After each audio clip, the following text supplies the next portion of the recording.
C'est un rassemblement inédit pour les forces armées expertes des milieux montagneux. Le tout premier sommet international des troupes de montagne avait lieu cette semaine à Grenoble. Il réunissait l'ensemble des corps spécialisés de l'armée française, mais aussi certaines délégations étrangères. Un événement véritablement stratégique porté sur le partage des connaissances. C'est surtout une première pour regrouper l'ensemble de nos partenaires internationaux, puisque la 27e brigade d'infanterie de montagne a beaucoup de partenariats dans le domaine montagne, montagne chaude, montagne froide, milieu grand froid.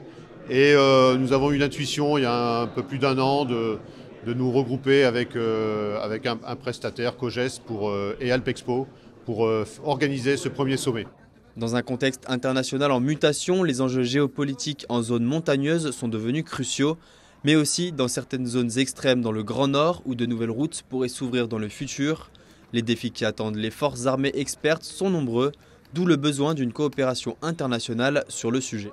Au-delà du contexte, ça nous semblait intéressant. Effectivement, il y a un vrai pivot opérationnel de l'ensemble des armées, notamment l'armée française, sur les grandes problématiques européennes, sur les grandes problématiques du Grand Nord, mais également dans les montagnes chaudes, où il y a toujours, et le Proche et Moyen-Orient est là, et nous avons des partenaires jordaniens, émiratis qui sont présents à nos côtés. Donc, effectivement, il y a un contexte général qui est assez dégradé, mais l'idée était surtout de nous retrouver en communauté de soldats de montagne. Avec les représentants jordaniens et émiratis, plus de 15 délégations internationales étaient présentes, de l'OTAN aux pays nordiques en passant par les troupes de montagne italiennes.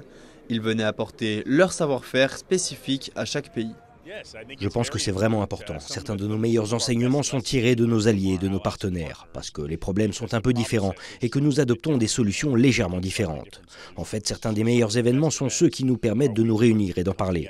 La session de ce matin, par exemple, portait sur l'appréhension des défis tactiques dans un environnement montagneux froid. Ça a été incroyablement utile.